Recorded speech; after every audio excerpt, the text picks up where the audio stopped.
première chose, merci beaucoup d'avoir accepté de partager un moment avec moi. Je pense que vous savez, on va discuter de basket. C'est juste intéressant juste de comprendre votre histoire. Comment est-ce que vous en êtes arrivé là? Pour beaucoup, vous êtes peut-être les deux frères les plus talentueux, les plus forts, les plus forts que le championnat et la Suisse ait vu. Donc, merci beaucoup. Qui est-ce qui veut commencer? Moi, je commence. Moi, j'ai commencé le basket à Bellinzone à 6 ans. Notre père, il était un gros joueur international, capitaine de l'équipe yougoslave. Il a joué avec des mecs comme Kukoc, Danilovic, Djordjevic et toute cette génération. Et il est venu ici en Suisse à terminer sa carrière comme joueur étranger à Bellinzone, où nous sommes arrivés. Moi, j'avais 3 ans. Et là, j'ai commencé à jouer à 6 ans. J'ai fait tout mon parcours au Tessin. Et voilà, c'est notre père qui a nous mis cette relation avec le basket. Et voilà. Est-ce que vous commencez, je pense, Marco, toi, tu es un peu plus jeune aussi. Tu as grandi en voyant, je pense, ton frère aussi jouer. Est-ce que c'est votre père qui vous inculque ça ou quand vous étiez jeune, vous aimez vraiment faire du basket? Vous vous êtes dit, OK, moi, je vais faire du basket professionnellement? Ou c'était quelque part imposé par votre papa? Non, bien sûr, il a un peu d'influence sur nous, notre père, ça c'est sûr. Mais c'était pas une pression, c'était pas une chose à faire. On a essayé un peu tous les sports quand on était jeune. Moi aussi, j'ai commencé plus tard, j'ai fait du tennis jusqu'à 11 ans. On a un autre frère qui jouait que à tennis, mais il a essayé un peu tous les sports. On a essayé un peu tous les sports quand on était jeune et à la fin, on s'est retrouvé plus dans le basket.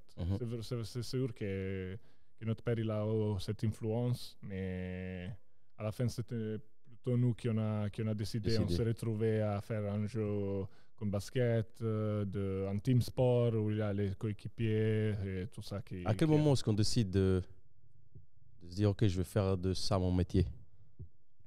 Quel est le déclic? Mais pour moi, c'était vers, je pense, 14-15 ans. Parce que là, vraiment, j'ai vu que pendant les matchs aussi avec des joueurs plus grands que moi, 2-3 ans en Suisse, j'arrivais à marquer aussi 60-70 points. Par match? Par match, oui. Et à 15 ans et demi, il m'appelait Lugano déjà en Liga. J'ai marqué mon premier 3 points, je pense, contre Monté. Et c'était le mois de septembre 2002. Et dans le mois de novembre, j'ai tourné à 16 ans. Ça veut dire que j'avais 15 ans et 9-10 mois. Et là, j'ai compris que je pouvais faire une belle carrière. Si maintenant je te pose la question, Dusan est un peu plus âgé. Tu commences en 2002. Comment était le niveau à l'époque par rapport à maintenant? Le niveau, je pense, il était plus fort. Il y avait beaucoup de présidents ambitieux. Il avait beaucoup de bonnes équipes. Après, il y avait des saisons aussi avec 5 étrangers, 4 étrangers sur le terrain et beaucoup de joueurs suisses de haut niveau. Mais j'ai dit, tu avais Vacalo, tu avais Lugano fort, Neuchâtel, Monté, Boncourt, Fribourg, 6-7 équipes et chaque équipe pouvait gagner contre l'autre. C'était vraiment un gros niveau. Marco, toi, c'est quoi ton déclic? Peut-être aussi 15 ans, quand je suis aussi un peu plus grandi et j'ai mis un peu de poids, j'avoue que je pouvais faire ça de mon métier. Après, il m'a aidé aussi d'avoir la chance de jouer déjà à 17 ans en Liga, à 18 ans d'être déjà... Avec quelle équipe? 20 minutes à Massagno. À Massagno? Massagno, oui. La première vraie occasion, j'ai eu à Massagno. J'ai fait une demi-saison ici, après les deux années à Lugano avec Massagno. Est-ce que si je vous pose la question, et je peux peut-être avancer, Dusan, toi tu vas nous raconter, tu as joué avec et contre des joueurs comme Jokic, comme tu nous as dit avant. Je voudrais bien que tu nous partages cette expérience-là, parce que je pense que c'est un des rares joueurs suisses à avoir joué à l'étranger à très haut niveau. Et c'est intéressant de comprendre. Toi, Marco, aussi, tu es parti à un moment donné à l'étranger jouer. Mais si je vous pose la question aujourd'hui, Dusan, tu as presque 40? 38. 38. 38. Marco, toi, tu as le même âge que moi, 32? 31? Presque 32. Presque 32, 31, c'est juste. Est-ce que vous avez des regrets? Moi, personnellement, je suis très content de ma carrière parce que partir de Bellinzone, de Arbedo et quand même arriver à jouer aussi 5-6 ans à très haut niveau, Serie A italienne, en Serbie, l'Eurocup, avoir joué 18 ans en équipe suisse, être aussi capitaine pour 4-5 saisons, pour moi, c'était vraiment top. Après, tu as toujours des regrets. Je pense, un petit regret, c'est d'avoir quand même grandi en Suisse. Je n'ai pas eu la possibilité de m'entraîner 2 fois par semaine, 2 fois par jour à 13, 14, 15 ans avec des top coachs. Et peut-être là, ton niveau, comme c'est là de tous les joueurs suisses, il était peut-être aussi plus haut. Il est manqué un peu ça, je pense. Tu aurais pu, toi, en tant qu'être humain, en tant que joueur, en tant que jeune à ce moment-là, faire quelque chose de différent? Je pense que c'était difficile vraiment parce que moi, tous les étés, j'ai parti en Serbie pour m'entraîner chaque jour, shooter, je ne sais pas, 600, 700 shoots par jour, travailler au niveau individuel, au niveau du dribbling et je le fais pendant tout l'été. Je me suis vraiment entraîné beaucoup et je pense plus que ça, c'est difficile. Après, tu dois avoir aussi de la chance d'avoir un manager, un coach qui t'aime à haut niveau, c'est pas facile. Moi, j'ai fait ça aussi pratiquement sans agent. Tout seul? Tout seul. Marco? Oui, c'est vrai ça qui dit Doule aussi, de partir de la petite ville de Bellinzone et après avoir la possibilité déjà de jouer contre des bons joueurs, équipe nationale et tout ça. Peut-être un regret, c'est moi j'ai essayé de partir au collège des États-Unis quand j'avais 18-19 ans, mais malheureusement pour des choses plus bureaucratiques, je n'ai pas avoir la possibilité de continuer là-bas. Je crois que peut-être ça pouvait me donner quelque chose en plus pour ma carrière. Mais après, de toute façon, je suis revenu à Fribourg. J'ai eu 2-3 bons entraîneurs qui me ont montré des bonnes choses et j'ai commencé ma carrière professionnelle. Là, c'était plutôt peut-être aussi pour s'améliorer aussi dans le basket, mais aussi faire l'école, finir l'université, les études et tout ça. Et l'année où tu es parti à l'étranger ici en Europe, justement, c'était après Fribourg? Après Fribourg, ouais, Olympia Ljubljana.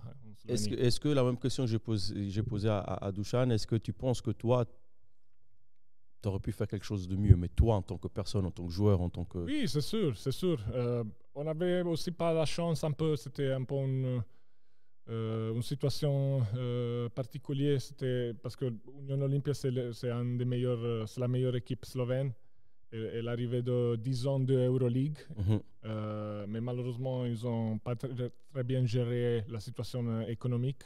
Et après l'année que je suis arrivé moi, c'était un peu une chose de comment on dit, de switch pour recommencer un peu avec l'Eurocup, un peu avec les jeunes. Là, peut-être on pouvait avoir un entraîneur un peu meilleur, un peu plus pour les jeunes. Moi aussi, je pouvais peut-être donner quelque chose de plus. Mais je dis toujours, peut-être j'étais trop jeune pour ce moment-là. Okay. Ça, c'était une bonne expérience pour commencer. Mais malheureusement, je n'ai pas eu la chance de le refaire après 2 ans ou la saison après. Ça, je voulais peut-être avoir... Ton frère qui a vécu ces moments-là, justement, comment est-ce qu'on se nourrit de ça? Dušan, il a joué 6-7 ans à l'étranger, à très haut niveau. Mais c'est justement ça que je voulais dire. C'est de trouver cette constance, tu sais, d'avoir la possibilité. Lui, après, c'est aussi sur toi-même de toujours, tu sais aussi, tu es aussi joueur. Tu as toujours cette pression où tu dois montrer, rester au niveau. Tu es un marqueur, ok, tu dois faire 15 de moyenne, 20 de moyenne. Si tu fais 8, c'est déjà... Et après, c'est difficile comme il disait lui avant, si on est suisse, on n'a pas vraiment une image de basketteur à l'étranger. C'est encore plus difficile, je crois, pour nous de sortir. C'est pour ça que moi, pas parce qu'il est mon frère, mais lui aussi, des autres gars que je connais qui sont à l'étranger plusieurs années, ça c'est, je crois, un grand plus pour eux. Parce que je sais comment c'est difficile d'arriver jusqu'à là. De te faire respecter. De partir à l'étranger, c'est une chose. Mais après, de rester et avoir ce respect, avoir ce niveau. Même en équipe nationale, je me rappelle les années qu'on a fait, tu sais, il parlait de la Suisse ou il parle de ce gars de la Suisse, c'est une chose déjà différente. Justement, Dusan, tu as été capitaine de l'équipe suisse, tu as joué pendant 15 ans, plus de 15 ans avec l'équipe nationale. 18, oui. 18. Tu as joué contre des superstars, tout simplement. Quels sont les ingrédients qui t'ont emmené là et quelle est ton expérience par rapport à ça? Qu'est-ce que tu pourrais me raconter, me dire, Brian, jouer contre ces gars-là, c'est tout un autre niveau, ça va plus vite, tu apprends plus parce que les gars, ils sont au millimètre près. Oui, mais c'était une grosse expérience. Moi, vraiment, j'ai eu de la chance de jouer avec l'équipe suisse, match amicaux, Eurocup, basket Serie A italienne avec plusieurs très bons joueurs, Marco Bellinelli, Bogdan Bogdanovic. J'ai joué contre Nikola Jokic en dernière année, Mega Visura, mais aussi contre des grosses équipes comme Armani Milano, Benetton Treviso, Partizan, devant 10 000 spectateurs. Et ça te donne quelque chose en plus, c'est sûr, au niveau d'expérience, au niveau de toughness, c'est tout plus court. Tu as peut-être moitié de seconde pour décider qu'est-ce que tu veux faire. Mais d'autre côté, moi, j'ai aussi eu cette mentalité déjà très jeune de voir le basket. J'ai marqué aussi beaucoup de points et j'avais jamais peur de jouer contre ce mec-là. J'ai respecté tout le monde, mais j'avais jamais peur et j'avais jamais la pression de jouer contre eux. C'est inné ou ça se travaille, ça? Ce mental-là? Je pense que c'est moitié-moitié. C'est déjà inné parce que notre père, il était aussi un très bon gros joueur. C'était le meilleur marqueur du championnat yougoslave à 32-33 points de moyenne devant Dražen Petrovic. Ouais. C'était un gros joueur. Et je pense déjà là, un peu, c'est génétique. Mais après, je ne sais pas, j'ai aussi travaillé sur moi avant les matchs, la concentration et tout ça. Et je pense que c'était un peu ma part forte de mon jeu aussi. Quelle est la meilleure génération que tu as joué avec l'équipe suisse? Le meilleur groupe que tu as eu? Le meilleur groupe, c'était pendant 2007, 8, 9 jusqu'à 2016, 17. Et c'est dommage qu'on n'était jamais au complet. Et moi, je suis un peu déçu aussi avec la fédération qui n'a jamais porté cette équipe au complet. C'était Thabo Sefolosha, c'était après Clint Capella, Greg Brunner.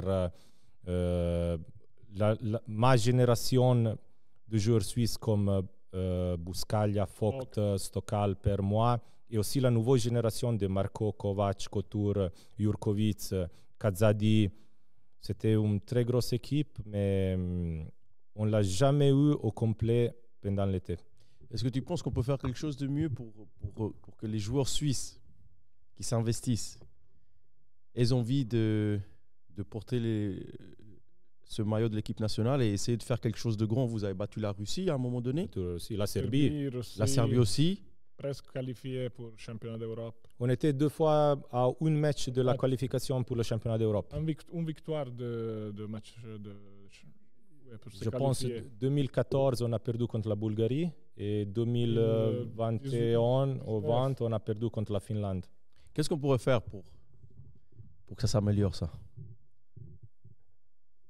Mais tu dis pour l'équipe nationale ou en général? En général, pour les deux, passer l'avant avec l'autre. En général, je crois que le basket, il faut qu'il ait un peu plus de professionnalisme, un peu plus d'image, un peu plus de marketing, tu sais, qu'il n'y en ait pas trop derrière à l'hockey sur glace ou foot. Parce que le niveau, pour moi, de Liga, il n'est pas mauvais. Maintenant aussi, il y a Fribourg qui joue depuis quelques années les coupes européennes et il joue pas mal quand il le fait. Même l'équipe nationale, notre génération, on était toujours là. C'était la Géorgie, c'était la Serbie, c'était la Russie. On n'a jamais eu quelqu'un qui a nous battu, qui a vraiment cette grande différence. Malheureusement, on n'en a pas, tu vois, infrastructure, professionnalisme. Il n'y a pas beaucoup de présidents ambitieux, comme il disait lui aussi. Là, je crois qu'il faut un peu beaucoup de choses ensemble qui les jeunes ils acceptent. Vous pensez qu'on peut changer ça avec les années? Ah, bien sûr, parce que mais c'est juste que tu peux pas faire comme ça pendant la nuit. Moi, je regarde un peu l'Allemagne. L'Allemagne, fin années 90, début années 2000, elle était comme nous. Il avait les salles des écoles. Il y avait peut-être Bayern et Berlin qui jouaient dans une salle de gens pauvres. Après, ils se sont dit, OK, dans les prochains 5 ans, 7 ans, on fait un switch. On essaye de refaire un peu les salles, d'essayer de s'améliorer, de montrer un peu l'image du basket à les jeunes, d'attirer un peu des jeunes à côté. Ça sera, je crois, une grande chose. Après, c'est vrai que c'est pas facile. C'est sûr que c'est pas facile. Quel est le plus talentueux de vous deux? Talentueux, hein? Talentueux. Ah. Même si c'est différent, hein, je dis, toi, tu joues Oui, poste 4, 5, peut-être même 3 par séquence, Zouchan. Tu dribbles, c'est différent, mais au talent pur, si vous posez la question. Bah, peut-être moi un peu plus, mais un peu plus, comment dire, général. Mais lui, il a cette killer instinct qu'il disait avant, tu sais, qui était déjà né avec un peu ça. Et après, quand tu le fais à la perfection, après, même si tu as quelque chose qui ça manque, tu es vraiment... Quel est le coach qui t'a le plus aidé, Douchan? Ou la personne qui t'a le plus aidé, vraiment? La personne qui plus m'a aidé, c'est sûr que c'est mon père.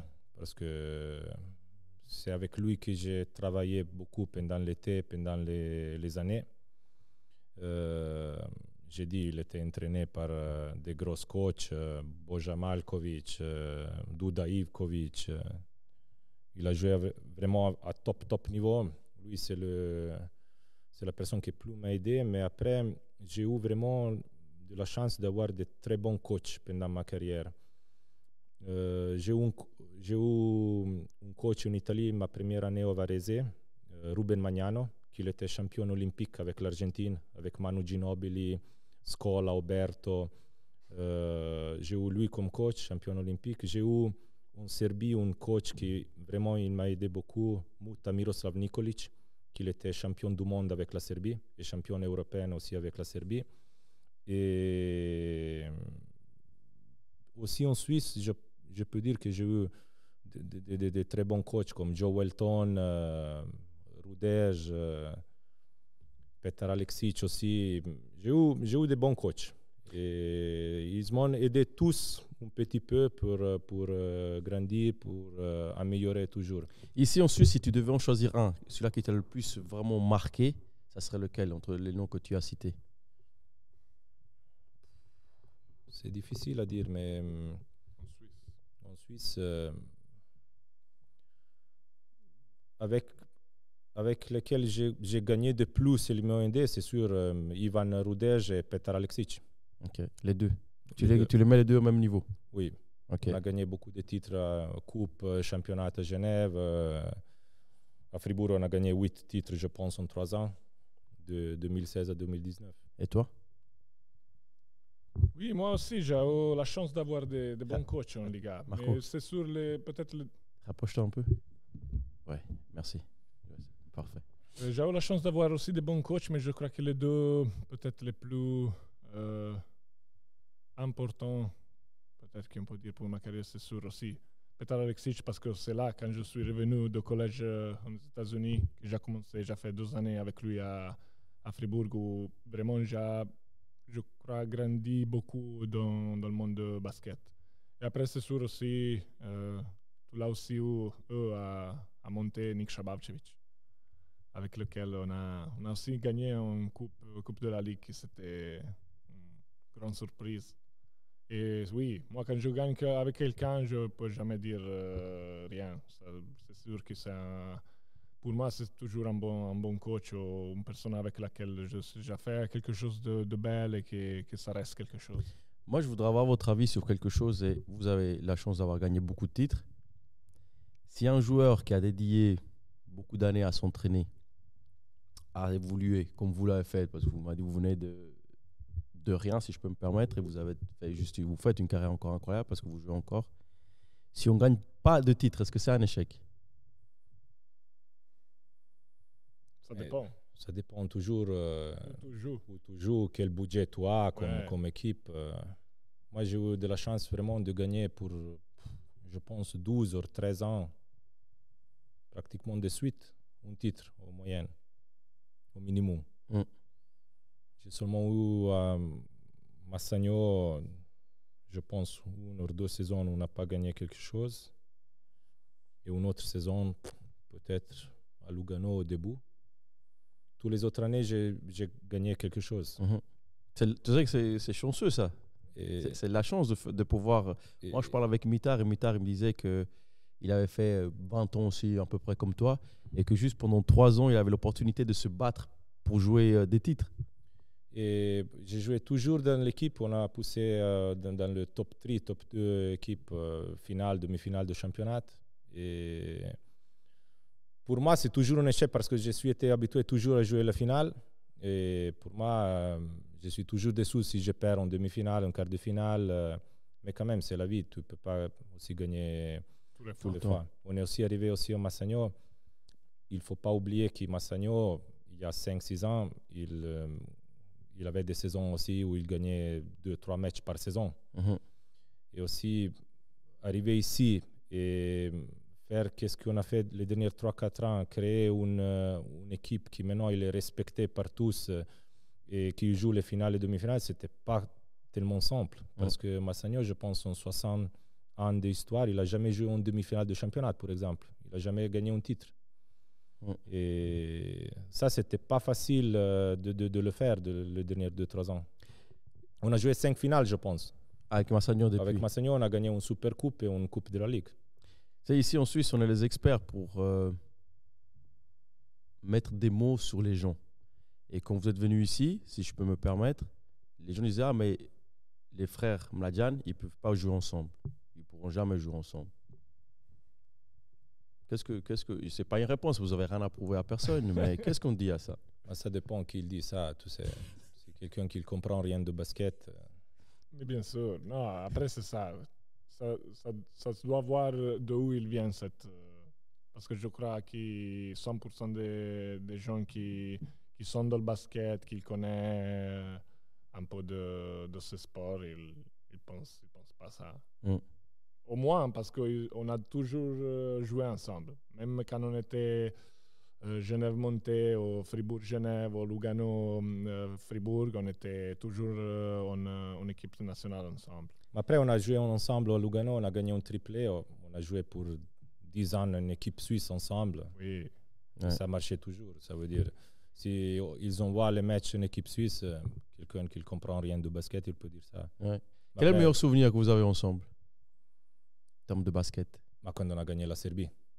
Serbie-Russie, c'était vraiment deux grandes choses là. Mais la Serbie, c'était quelque chose quand même parce que on a aussi l'origine serbe,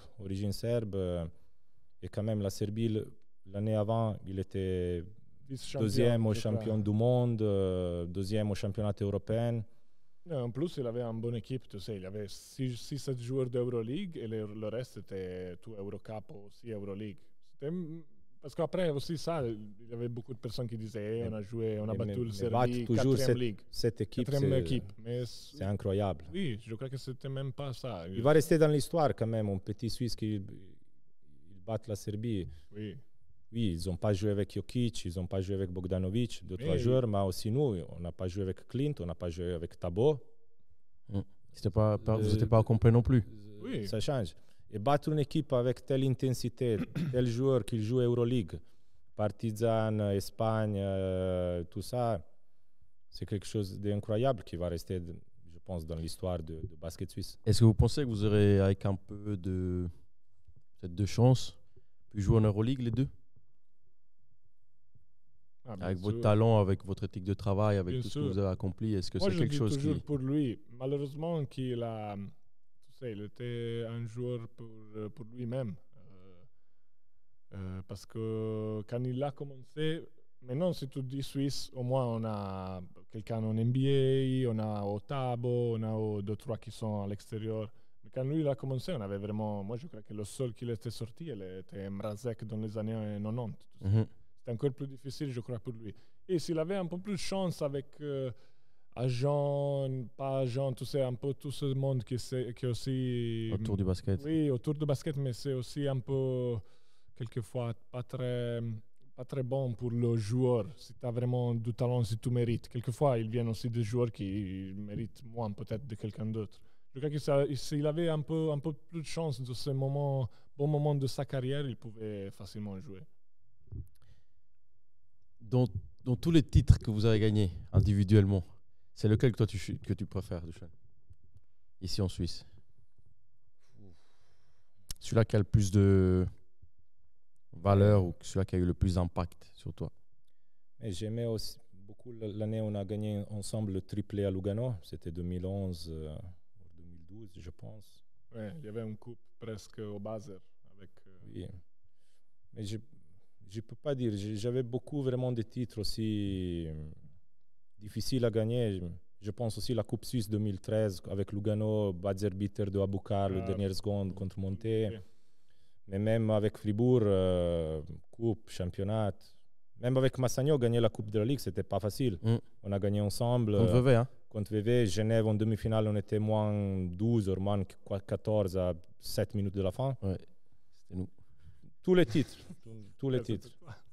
Ouais. Ok, et toi? Oui, peut-être. Le triplé aussi? Peut-être, oui, triplé c'était. Mais non, peut-être monter la Coupe de la Ligue de Monté. Aussi parce que c'était vraiment une surprise. Il y avait beaucoup de monde aussi de Monté qui était venu. C'était presque comme jouer chez nous. Ouais. Oui. Et l'ambiance qui s'était créée dans cette équipe, et un peu toute cette saison, ça va un peu rester particulier pour moi, je crois. C'était 2015, 2016, non? 2016. Ouais, c'était 2016, 2016, passé, ouais. C'est ouais. juste. 8, 9 ans. Ok. Ouais, t'étais avec moi. T'es des malades. Ok. Moi, j'ai une question personnelle que moi j'ai en tête. Comment est-ce qu'on fait pour les jeunes qui vont regarder cette vidéo pour être aussi forts? Quels sont les ingrédients? Évidemment qu'il y a le talent, mais il y a des joueurs, je pense que sans talent, s'ils travaillent, ils peuvent arriver à haut niveau. Je pense pour un jeune, c'est important d'avoir une structure et des bons entraîneurs. Tu dois avoir des bons entraîneurs. Il y en a en Suisse? Maintenant, je ne connais pas. Je pense qu'on peut améliorer ça. Parce que moi, je pense que si tu veux réussir à arriver à un certain niveau, tu dois avoir vraiment des très bons entraîneurs depuis quand tu commences, 7, 8 ans, jusqu'à 18. Tu ne peux pas avoir des années où tu ne t'entraînes pas bien. Ça, c'est la base. Et je pense aussi qu'il manque beaucoup ici en Suisse, c'est le travail individuel pendant l'été. On s'arrête ici à mai, juin, juillet, août. Oui, personne ne fait rien. Aussi parce que les gens, ils ont la saison qui c'est même pas comme nous 10 mois, c'est peut-être 8 mois. Après, pendant 4 mois, tu fais rien. C'est là, mon conseil, c'est là de partir même à l'étranger si vous avez la possibilité. Mais c'est 3-4 mois. Moi, je vis dans les Balkans, Serbie, Croatie, comme ça. C'est là que tu fais ta amélioration. C'est là que tu n'as pas l'entraînement avec l'équipe, mais les entraînements individuels. Et 3-4 mois, tu dois travailler là. Je pense que le basket moderne, tu dois avoir un très bon dribbling, ball handling et aussi un bon shoot. Tu dois travailler sur ces deux choses. Après, à 14-15 ans, ça arrive aussi le travail physique. Mais je pense que 3-4 mois, c'est très important. Oui, moi, un peu la même chose. Surtout parce que tout le sport a changé dans les dernières années. Avant, peut-être, si tu avais plus de talent, tu pouvais moins faire physiquement pour être au niveau. Mais maintenant, c'est plutôt 80% physique et travail et qu'est-ce que tu fais individuellement que le talent. Et c'est sûr que oui, ça, moi aussi, quelquefois, j'entends les gens. Et oui, j'ai fini la saison et après, pendant 3 mois et demi, 4 mois, ils n'ont rien fait. Ça, je crois que quand tu es jeune, parce que si tu n'es pas fatigué, tu n'as pas ça, Marco, moi j'ai une question qui vient en tête. J'ai oublié de te la poser avant et c'était, Tu décides de revenir à Massagno à 27 ans, où on est censé être au top de sa carrière. C'est là que peut-être les choses les plus importantes arrivent pour un joueur professionnel. Je ne dis pas que c'est du semi-professionnel, mais pourquoi ce choix-là à cet âge-là? C'est du semi-professionnel. Ok, je ne voulais pas le dire. Non, tu peux dire, parce que c'est comme ça. Pourquoi ce choix-là à ce moment-là, alors que je pense que à ton poste, c'est difficile de trouver plus talentueux et plus fort. C'est la vérité. Tu vois. Il y a des joueurs qui sont bons, mais... Non, alors, première chose, j'aimais bien qu'on était les deux qui on revient. Et je suis... Ok, tu n'es jamais sûr, mais je suis été déjà très positif qu'on pouvait peut-être faire quelque chose. Gagner quelque chose ou quand même améliorer Massagno comme on a fait. Ça, c'était un peu la première chose. Deuxième chose, j'avoue, tu sais, ça c'est aussi un autre problème en Suisse. Tu n'as pas beaucoup de joueurs qui vivent de basket. Mm-hmm. Je me suis dit de re-entrer dans la vie professionnelle, dans un vrai travail. C'est à 27, 32, 37, mais je dois le faire. Et dans ce moment-là, j'ai eu la chance, quand je décidais de partir, de revenir ici, que j'ai eu une possibilité de commencer à travailler comme conseiller ici avec une assurance ici à Bellinzone. Et ça, c'était après, tu sais, tu dois donner le droit à des choses. Et pour moi, c'était un peu le moment là où je me suis dit, je reviens, j'ai fait mes 10 ans, 11 ans à l'étranger ou dehors le Tessin. Et c'était un peu le moment pour revenir ici. Et maintenant, c'est déjà 6 ans et je suis très content de mon choix. Ok. Dušan, tu as 38 ans et aujourd'hui, j'ai eu la chance de regarder ton équipe jouer. Quel est le but et l'idée derrière ça? Tu veux devenir coach? Tu veux aider les gamins? Mais mon idée, moi j'ai presque, maintenant c'est 32, 33 ans que je suis dans le basket. Mon père, ma famille, c'est 60, 70 ans qui est dans le basket. Et moi j'aimerais rester aussi quand même dans un pourcentage dans le basket et aider peut-être des jeunes, une association, une organisation, une fédération, aider pour améliorer des choses. Si quelqu'un me donne la possibilité. Mais l'idée, c'est quand même peut-être de rester dans le basket. Ok. Et toi, Marco? Non? Oui? Pour le moment, non. Moi aussi, j'essaie encore de jouer. J'espère encore peut-être 2-3 saisons de qualité. Ok. Après, j'ai déjà ce travail qui est bien commencé, alors je suis très content comme ça. Si j'aurai le temps et... Tu te vois faire ça? Est-ce que tu prendrais du plaisir à aider les gamins? Pourquoi pas? Non, pourquoi pas? Parce que aussi je vois, j'aime bien quand on a des camps ou quelque chose, j'aime bien aussi essayer de donner un peu de la passion que j'ai pour le basket aussi à les enfants. Ok. Avant de passer, j'ai une série de questions. Vous avez le droit de me répondre avec un mot. Un seul mot ou une seule phrase. Non, un mot. Une personne que vous souhaiterez voir de la même manière que vous êtes assise avec moi, discuter avec moi. Ça serait qui? Une chacun. Djokovic. Qui? Djokovic. Et tu vas le faire venir? Tu vas le trouver? Moi, j'aimerais pour exemple, Harold Mrazek. Ok. Je crois qu'on l'a contacté, mais il n'a jamais répondu, mais on va essayer. Ah non, mais tu dis en vrai qui... Oui, bien sûr. Après, si tu vas en Serbie en été, moi je viens là-bas, on peut faire Jokovic, tu vois. Non, attends. C'est le potamitar, donc à tout moment on peut faire. Je ne sais pas en quelle langue, mais on va le faire. Je ne sais pas. Ouais, peut-être un ancien... Après, c'est pas forcément du basket, hein, c'est... Peut-être un ancien entraîneur ou quelque chose, mais... Tu me diras à la fin. Ouais. Un mot. Quelle est la chose la plus importante? Un mot chacun, hein, pas plus. Quelle est la chose la plus importante qu'on doit améliorer en Suisse concernant le basket? Professionnaliser tous.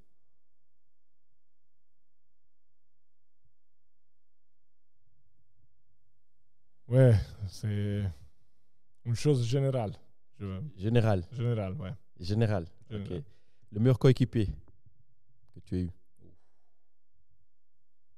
J'en ai eu beaucoup. Hein. Ouais, mais un, tu sais, on a tous un qui. Putain, lui, il était incroyable. Quoi. Mon frère Doule. Doulé. Pour moi aussi, Marco, Derek Stockalper. Stockalper. Le pire. Non, lui, ça va pas. Lui, ça va pas. Non, pour ça, moi j'aime pas dire le pire. Non, mais. Moi Peut-être toi. Moi Brian Colon. Brian Non. Colon a monté. Vous pouvez demander au coach et aux autres. Non, mais même Brian, il était bon. Mais moi, vraiment, je n'arrive pas à trouver le pire. Ouais, ok. Je reviens, je l'ai posé avant la question, mais le meilleur coach de tous. Hein. Pour moi, Miroslav Nikolic, qui m'a entraîné en Serbie, champion du monde avec la Serbie, c'est lui. Nick Shabavcevic. Ah ouais? Oui. Mais c'était dur, mec. Hein. Non, je sais, mais c'est là qu'on a fait, je crois. C'était peut-être ma meilleure année, ça aussi. Moi, je suis d'accord. Même, c'est là que t'étais au... Oui, même moi, individuellement, mais aussi comme équipe, on était, Ah non, c'était on n'était trop pas bien, mec. trop la meilleure peut-être comme roster, mais on a fait quand même une très bonne saison. Et l'ambiance surtout qu'on avait. Oui, Ouais. oui, ça c'était... Ok. Celui-là auprès duquel vous avez le moins appris. Pour pas dire le pire. Bosnic à Genève. Non, moi je dis, c'est le seul que comme on disait avant, quelqu'un il te donne toujours quelques tricks, Ouais. même tactiquement, Ouais. même comme ça, tout le monde il m'a donné. Jomain, Alexic, ici à Massagno, Bavcevic, mais Ah, là vraiment... Moi, j'ai pas le pire. T'as toujours appris quelque chose de... Oui, moi, comme caractère, j'aime pas, pendant un podcast, dire Joker. pire coach. Moi, comme caractère, je suis comme ça. Je l'ai, mais je veux pas dire ici. Est-ce que, si vous avez à choisir une participation à l'Euro avec la Suisse ou une saison en Euroleague? Tough. Non, saison Euroleague. Saison Euroleague. Ouais. Oui, 10 mois de haut niveau. Mais Deux- et faire deux quelque chose que semaines. personne n'a fait, un Oui. tournoi, un gros tournoi comme ça. Euroleague. Aussi. C'est pas une grosse. La différence est vraiment petite, mais moi aussi je pense Euroleague parce que tu fais 40 matchs. Euro, c'est peut-être 4-5 matchs. Ok. Après, j'ai pas joué l'Euro, mais j'ai eu de la chance de jouer avec tous les meilleures équipes nationales déjà. Ok. Euroleague. Ton meilleur 5 5. de base. En Suisse Ouais, aller en Suisse. En Suisse et puis après à l'étranger. Mais plus toi après pour l'étranger, parce que Marco, je pense que en Suisse, tu dois faire un match, tu dois prendre 5 joueurs. Tu prends qui? En Suisse. En Suisse. Ouais. Étranger et Suisse. Suisse. Que Suisse. Bah là, on prend moi Doule, c'est sûr. Et après, je prends, je crois, quelqu'un là de Fribourg. Mais c'est aussi difficile. Il y a de très bons joueurs, je crois, au moment là. Là, je prends Jurko, Couture et. Le mec, je sais pas. et puis, ok. Et peut-être Kovac ou Mais s'il n'y a pas de meneur, il n'y a rien. C'est quoi ton équipe? Tu ne Kazzadi, vas pas gagner un match ok, comme ça, mec. Kovac ou Kazzadi, ok. Ok. Non, c'est un. Tu dois choisir un des deux. Kazzadi, dai, t'as pas dit le meneur. Doule. Ok, j'ai besoin de meneur. Pour moi, avec tous les joueurs que je jouais, À tous les joueurs, non, moi je dois faire 3 starting five. Non, un starting five pour le championnat suisse, Ok, per- c'est lequel alors? On va faire 3. Le premier. l'équipe nationale. Alors, championnat suisse, je prends championnat suisse, je prends Marco Mhm. comme 3, Mhm. Aboukar comme 4, Mhm. Travis Watson comme 5, Mhm. Ricky Gibson comme meneur, Meneur. et moi comme 2. Ok. Étranger. Équipe suisse. Équipe suisse, j'ai fait Thabo à la main, Mhm.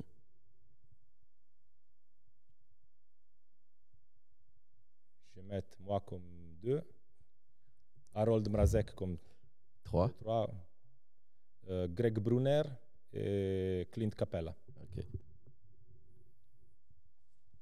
Ça, le dernier? Ben, parce que lui, il a fait. Ah, le dernier étranger. Avec les joueurs avec qui j'avais joué, je vais mettre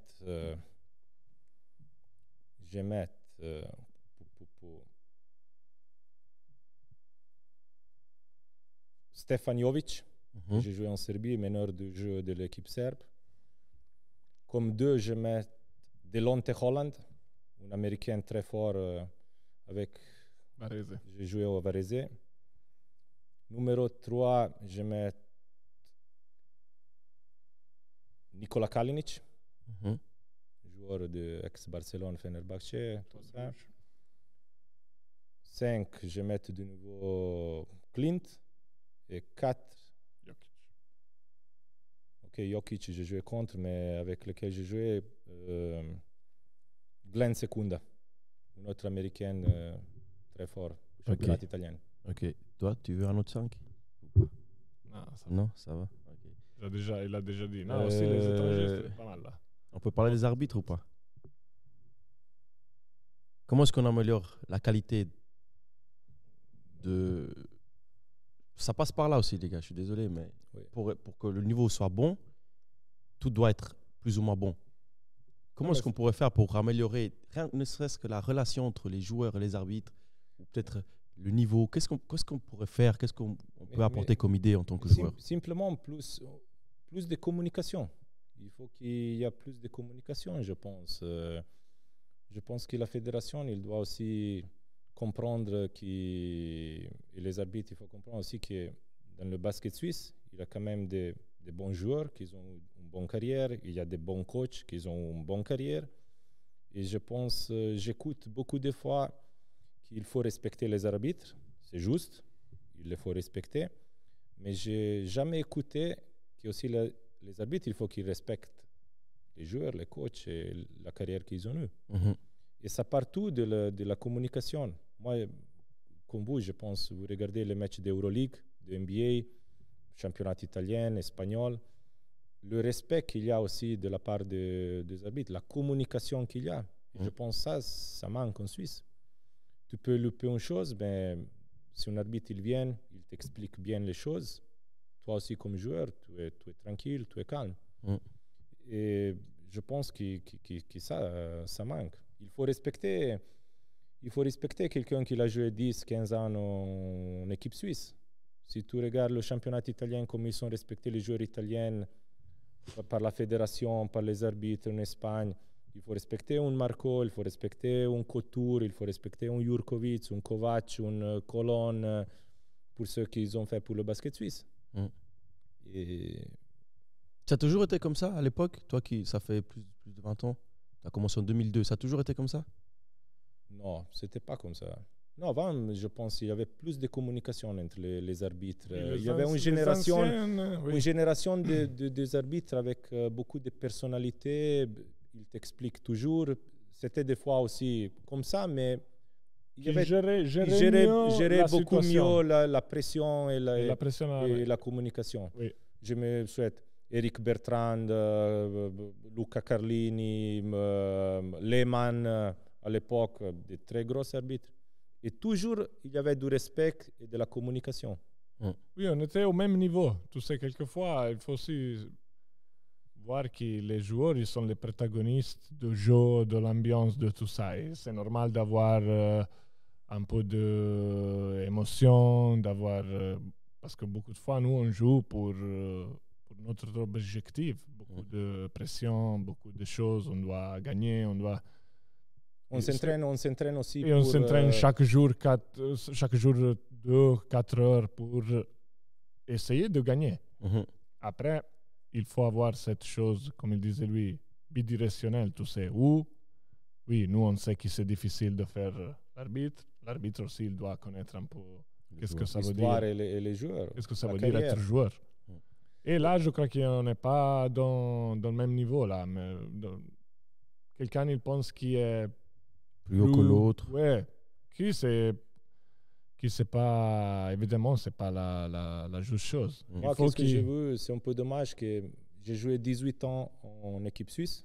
Je suis été capitaine, j'ai joué 6-7 ans à l'étranger, j'ai joué l'Eurocup, Champions League, beaucoup des années aussi des Coupes d'Europe. Et on était toujours Et je suis été toujours respecté et meilleur traité par des arbitres d'Euroleague, d'Eurocup. Ils m'ont toujours expliqué et j'ai jamais pris faute technique en équipe suisse. 18 ans. J'ai joué 18 ans, vous pouvez... Les mecs, ils savent. Moi, j'ai pris quelques fautes techniques. 18 ans. Ouais, ok. Et ça, je pense qu'il faut respecter certaines carrières, certains joueurs. Espérons que ça change. Le mot de la fin. Marco, pour toi, t'es le plus jeune, mec. C'est quoi, Marco, le joueur, l'être humain? On est ici chez vous. Enfin, j'ai dormi ici pour venir retourner avec vous. Le mot de la fin. Je pense qu'il y a beaucoup de jeunes qui vont regarder cette vidéo. Il y a beaucoup de personnes, je pense, qui vont regarder ce podcast aussi. Quel serait ton mot de la fin? Alors, avant tout, je veux te remercier de la disponibilité aussi, de réussir. Enfin, tu sais qu'on a eu beaucoup de temps pour s'organiser, mais on a réussi à faire. Non, moi, oui, comme je disais avant, j'essaie de peut-être de donner une bonne image de ce sport fantastique, c'est le basket, d'essayer de prendre peut-être quelques jeunes ont changé du sport, on essayait de le faire, ou de venir même à la salle à nous voir, à voir qu'est-ce que c'est le basket. Parce que pour moi, c'est vraiment un très bel sport, très intéressant. Et oui, ça c'est un peu, en manière générale, tout ça qu'on peut faire pour basket. Mais merci à toi qui en a vraiment fait ces moments-là. C'était très bien de partager un peu des histoires, un peu des choses avec toi. Ok, Dusan, le joueur, le coach maintenant, la légende de ce sport, le père de famille. Quel serait le mot de la fin? Le mot pour la fin, j'ai dit à tous les gens qui nous suivent de croire dans leurs propres rêves, de travailler dur, d'aller bien à l'école, surtout. C'est très important l'école, je pense. Terminer des études et tout ça, mais travailler très dur aussi et s'entraîner pendant l'été, pendant la saison pour arriver. Parce que ce n'est pas impossible d'arriver. Et j'espère qu'aussi la fédération, les clubs, ils vont se professionnaliser un peu plus pour donner la chance aux joueurs suisses de pouvoir vivre de ça. Et je pense que nous avons le potentiel, nous avons un bon niveau, nous avons de bonnes personnes de qualité, nous avons des jeunes de qualité. Il faut travailler tous ensemble pour le bien du basket suisse. Et j'espère que ça va arriver dans un moment qu'on a une bonne équipe nationale, qu'on a 10 équipes, ou peut-être pas être 10, mais 7, 8 de très haut niveau, que les Suisses ils sont bien payés, que les étrangers sont bien payés, qu'il y a du spectacle, que les personnes ils peuvent voir un bon match de basket.